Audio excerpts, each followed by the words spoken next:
I have discovered that somehow, people tend to go pick an aspect of the Bible against the other aspect, pick an aspect and then refuse every other aspect. You can't do that. A New Testament man, new creation man, you are not just flesh and blood, mind and body only. You are a spirit being. So the ancestors who did not hear the gospel, who did not see the miracle, God will judge them by their conscience. Why do you want to know about your ancestors?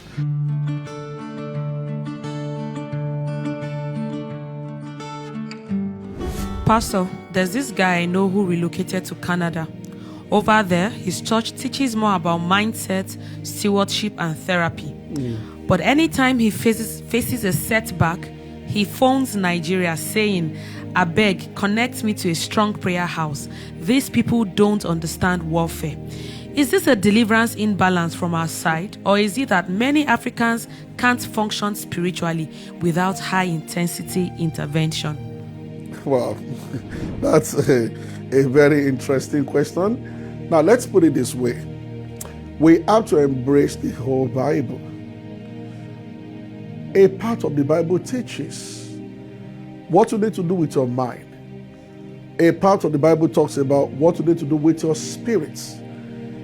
A New Testament man, new creation man, you are not just flesh and blood, mind and body only. You are a spirit being. So there are spiritual things. There are things in your soul, things that have to do with the soul, and there are things that have to do with the body. Now, this is where I'm going. Anyone who wants to preach the whole counsel of God must go as far as the Bible goes. So the Bible talks about spiritual warfare, Ephesians chapter 6. Now the Bible talks about your mind, that you'll be transformed, that you'll be renewed through transformation of your mind, Romans chapter 12. Now one does not in this is what makes this question very important. I haven't been a Christian for a while, short time compared to some anyway, maybe about 30 years now. I have discovered that somehow, people tend to go pick an aspect of the Bible against the other aspect, pick an aspect and then refuse every other aspect. You can't do that. So here is somebody who teaches abroad. In Canada, you said about mind development. I know messages on transformation, make your mind to work, understand your environment, and fantastic. That's good leadership structure and all those things. But you see, you will find them in the Bible. But you also find spiritual warfare, deliverance, healing in the Bible. And I am for the old Bible. You should be for the old Bible. So it's not that. So the first thing I've noticed is that people tend to pick one aspect and then leave the other aspect. A believer should embrace all. So a pastor, when you teach about mind development, you should also teach about spiritual development. You should embrace all. But to teach this one, and then when you run into trouble, call home that they should pray for you, that's hypocritical. That's not the right thing to do. This person, as much as you teach about people using their mind, developing themselves, you also teach about people growing in the spirit, dealing with spiritual soul, and then you should also. So as you develop your mind, develop your spirit, and you will not need to call anybody or have to make a call back home to help you to pray. It's important. So what I've identified here is just a matter of somebody teaching one aspect of the truth and leaving the other aspect. And then when you need the other aspect, you want to contract it out to people. No. Praise God. If Jesus is the only way to eternal life or the only way to get to heaven, what happens to all those who came before Jesus ever walked the face of the earth? For instance, our ancestors. What would have happened to them? Awesome. Why do you want to know about your ancestors? But I will try and answer.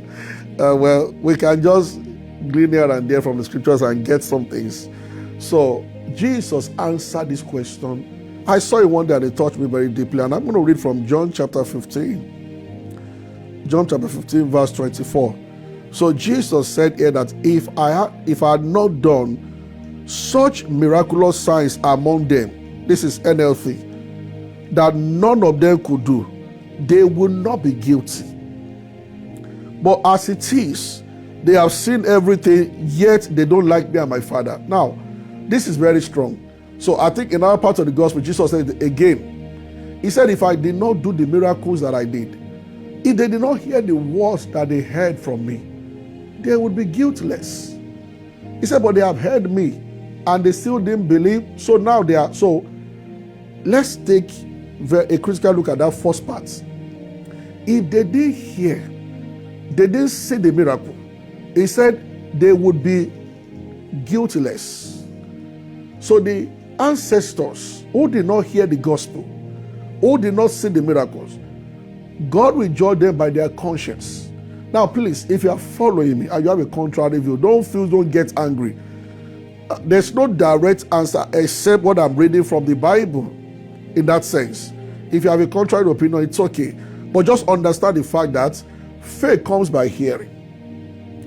And if people have not heard about Jesus, how shall they call upon him that they have not heard? So the men who existed before Jesus and our ancestors who died before the gospel got to them cannot be judged by the gospel that they did not hear. That's what I'm saying. So Jesus said, if they did not hear my message and did not see the miracle, they wouldn't be held responsible for anything. That's my answer.